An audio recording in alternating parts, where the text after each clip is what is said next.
बड़ों में भी यही होता है, बहुत दिनों तक बुखार नहीं जा रहा, जांच से नहीं पता चल रहा। अक्सर ये सुनने में आता है कि बहुत लोग ये कहते हुए पाए जाते होंगे, डॉक्टर ने कहा है कि कोई बात नहीं, थोड़ा दिन टीबी की दवाई खा के देख लो, अगर ठीक हो जाते हो तो कंटिन्यू कर लेना।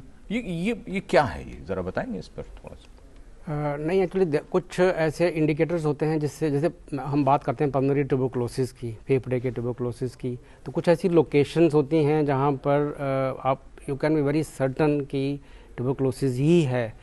और अगर आप बात करते हैं कि चेस्ट के अंदर ग्लैंड्स भी होते हैं, उसमें बहुत डिफ़िकल्ट होता है कहना, पर उसमें सीटी स्कैन वगैरह से पता लग सकता है, पर उससे बीमारी फैलती नहीं है। फैलती तो हमें पता है कि अगर फेफड़े इन्वॉल्व हैं तभी फैलती है।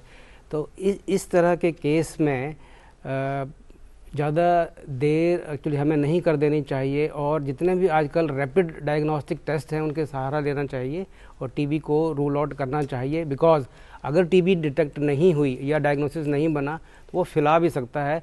पर रही बात एम्पेरिकल ट्रीटमेंट की, यस, उसके साइड इफ़ेक्ट्स भी ड्रग्स के होते हैं वो पेशेंट्स पे, और उसकी प्रॉब्लम्स भी हो सकती हैं। जी, सलीम जी हैं उत्तर प्रदेश से फ़ोन लाइन पर। सलीम जी, स्वागत। क्या जानना चाहते हैं आप? मैडम ऐसा है, मैं करीब 5 साल पहले टीबी का इलाज करवाया हुआ था। जी। तो उस पर ये हुआ था कि जैसे फिर उसका एक साल करवाने के बाद में कोर्स छोड़ दिया, कोई दिक्कत नहीं है। बस थोड़ी सेहत नहीं बनती थी, जैसे लीवर में जो भी परेशानी हो, लेकिन पेट में लोग कुछ दर्द है क्या, डॉक्टर के पास जाओ, कुछ दर्द है क्या, हमने करने दर्द कुछ नहीं होता, सिर्फ सेहत नहीं बनती है। तो एक डॉक्टर के पास तबीयत खराब हो गई थी, फिर हमारे डॉक्टर साहब से उनको हमने दिखाया हुआ था, उन्होंने आरा लगा के चेक किया मुझको जी। तो कहने लगे पहले कोई इलाज ना चला है क्या, हमने कहा हाँ भाई चला रहा है टीबी का। तो कहने लगे 6 महीने आपको और चलाना पड़ेगा। तो वो 5 साल पहले की बात तो खत्म हो चुकी थी, अभी कह रहे 6 महीने और चला लो। करीब 1 साल पहले गए थे इनके पास हम जी। तो क्या दोबारा फिर चलेगा? अच्छा, डॉक्टर शर्मा, इन्होंने पहले टीबी का इलाज करवाया 5 साल पहले और उसके बाद रोक दिया गया बीच में, दोबारा इनको कुछ समस्या हुई तो डॉक्टर ने कहा कि 6 महीने दोबारा चलेगा वही टीबी का ट्रीटमेंट। क्या करना चाहिए इन्हें? कहाँ की टीबी थी इन्हें? सलीम जी, क्या आप फोन लाइन पर मौजूद हैं? ये कह रहे हैं। कौन सी टीबी आपको बताई गई थी? जी ऐसा फेफड़ों में बताई गई थी, फेफड़ों की टीबी में जी। तो मैडम एक चीज और, 1 साल पूरा कर लिया था इलाज, कंटिन्यू कराया 1 साल कंटिन्यू करवाया है 1 साल और वो तो बात खत्म हो चुकी थी, अब दोबारा ये कह रहे 5 साल। अच्छा जी।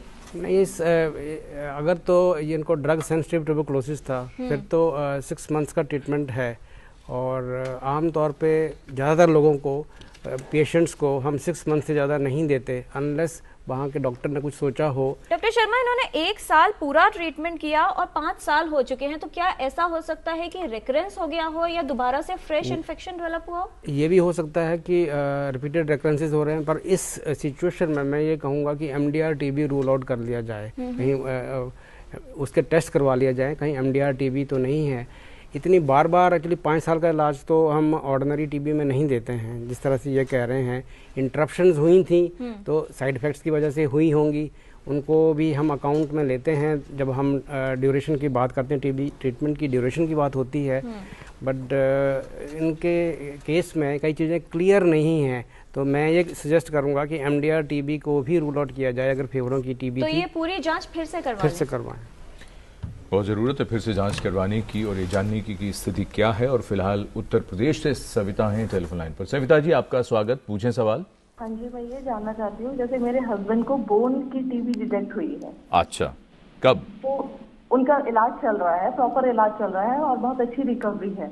लेकिन अब मेरा क्वेश्चन ये है कि क्या वाइफ को प्रिवेंटिव मेडिकेशन लेना होता है ऐसे केसेस में? अच्छा, और बच्चे किस हद तक वल्नरेबल होते हैं यहाँ पर? जी बिल्कुल, जी बिल्कुल, ये सवाल बहुत स्वाभाविक है। डॉक्टर शर्मा क्या कहना चाहेंगे?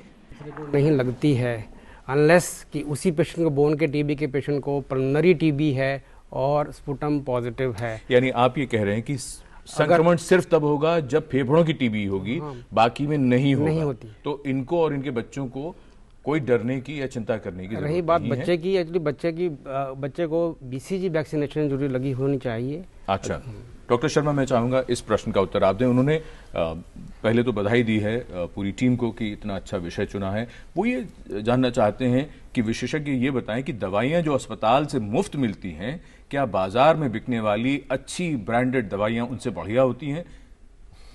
ये एक बड़ा मुद्दा है, उन्होंने लिखा है। कई बार ये सुना जाता है कि व्यक्ति को इलाज के बाद भी दवाई से लाभ नहीं हो रहा।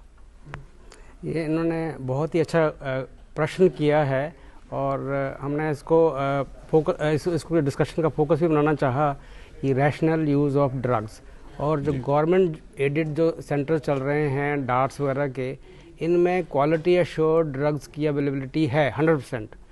अब जो प्राइवेट कमर्शियल मार्केट में जो ड्रग्स अवेलेबल हैं उनकी गारंटी हम नहीं दे सकते कि वो सब स्टैंडर्ड ड्रग्स हैं या उनकी कंपनियां जो हैं एक्रेडिटेड हैं या क्वालिटी एश्योर्ड हैं वो ड्रग्स नहीं हैं।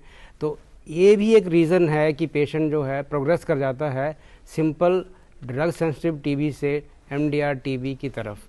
तो मैं इस संबंध में ये कहूँगा, विषय पे ये कहूँगा कि हमारे यहाँ कुछ ऐसी व्यवस्था होनी चाहिए कि रैशनल यूज़ ऑफ ड्रग्स, एक काउंटर से ड्रग्स मिलनी चाहिए, ओवर द काउंटर या मतलब खुली मार्केट में टीबी की दवाइयाँ नहीं मिलनी चाहिए।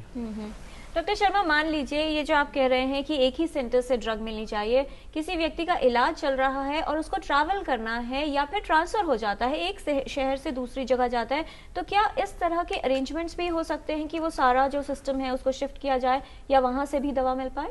या कुछ टाइम के लिए अगर जाना है, ट्रैवल करना है, तो दवाइयाँ तो मिल जाती हैं, इसमें कोई प्रॉब्लम नहीं है।